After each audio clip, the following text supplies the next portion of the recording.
Takeoff has started, I believe. ئەمانە قوتابی زانکۆی کۆنکۆردیانن لە شاری مۆنتریاڵی کەنەدا. کار لەسەر سیستەمی ئەم درۆنە دەکەن. یەک لەو قوتابیانە گەنجێکی کوردی بارزانیە. ئیسماعیل تاڵبی تەمەن 19 ساڵ. ماوەی 1 ساڵە قوتابیە لەم زانکۆی کەنەدا و لە کۆلێژی ئەندازیاری بەشی فڕۆکەوانی ئەلکترۆنیات دەخوێنێ. بەهۆی زیرەکی و هەوڵی بەردەوامی ئێستا لە قۆناغی سێی بەشەکەی دەخوێنێ. ئیسماعیل لە ماوەی ئەم ساڵەدا زۆرترین کاری لەسەر درۆن و ڕۆکێت کردووە. ئەندامی دوو ڕێکخراوی زانکۆکەیەتی کە ناویان UAV کۆنکۆردیا و سپیس کۆنکۆردیایە کە کار لەسەر درۆنێک و ڕۆکێتێکی تایبەت دەکەن. ئامانزم ئەمنیەتی درۆنەکەیە. ئەمنیەتی درۆنەکە چۆن خۆمان لێ بپارێزینەوە یەکەم شتە. دوایش تیژڕۆی درۆنەکە و چۆن دەتوانین زیرەکی دەستکرد بەکاربینین بۆ ئەوەی درۆنەکە تیژڕۆتر بیت و ڕۆکێتی قابلەکان هەیە بەس هەمویان ناسنە بۆ شای ئاسمان. ئێمە دەستە بۆ شای ئاسمان من لەسەر فلایت کۆمپیوتەرەکە کۆمپیوتەری فڕۆکەوانی ئەوەکەی ڕۆکێتەکەیشن دەکرد. جۆرج کوڕێکی کەنەدیە و بەرپرسێکی ڕێکخراوی سپیس کۆنکۆردیانە. ئەو ڕێکخراوەی کە بەنیازن یەکەمین ڕۆکێتیان لە کۆتایی ئەم مانگە هەڵدەن بۆ بۆشایی ئاسمان.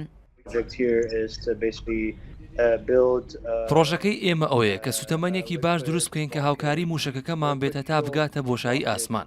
ئامانجی تێکۆشانەکەمان ئەوەیە کە خێرایی موشەکەکە چەند سەد کیلۆمەترێک بێت.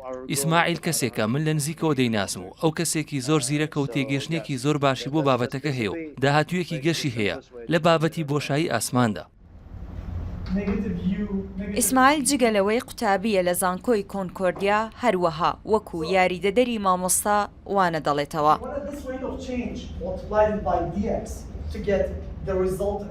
لە هەولێر ڕۆشتینە ماڵی ئیسماعیل لەسەر ڕوخساری دایک و باوک و خوشک و براکانی ئیسماعیل شانازی و دڵخۆشیێکی بێ ئەندازە دەبینرێ. دەتوانیتن یعنی یارمەتیدەرێکی گەورەی هەمی خۆی بی هەمی مەبی هەمی کۆمەلگای خۆی بی هەمی کورد بیتن یعنی دەبیتە جێ شانازی بۆ هەموو کوردێک کە دەرێ من لە ئۆرێل ماسکی کێمتر نیمە یان لە صاحبی ئامۆزۆن کێمتر نیمە یان لە صاحبی فیسبوک کێمتر نیمە ئەمنیش یەکێکم لەوان ئەوانش وەکی من بووینە ئەمنیش دەبیا بگەمە ئەو لووتکێ دەمانەوێت پێکەوە شتێک بکەین کە بتوانین لە بڵێن لە داهاتوودا ببینە جێگە شانازی بۆ دایک و باوکم و بۆ هەموو خەڵکیش.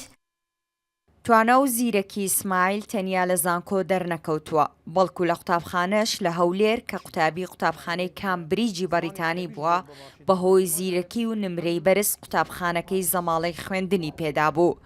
ئێستا جگەلەوەی قوتابیە لە کەنەدا و لە زانکۆیە کە لە ڕووی ئەندازیاریەوە ڕیزبەندی 200 باشترین زانکۆکانی جیهانی هەیە. وەکو ئەندازیارێکی کوردکار لەسەر زانست و پێشکەوتنی ئەلکترۆنی دەکات. لە بوارێکدا تاوەکو ئێستا کەم کورد دەستی بۆ بردووە. پێام سەربەز ڕوودا و هەولێر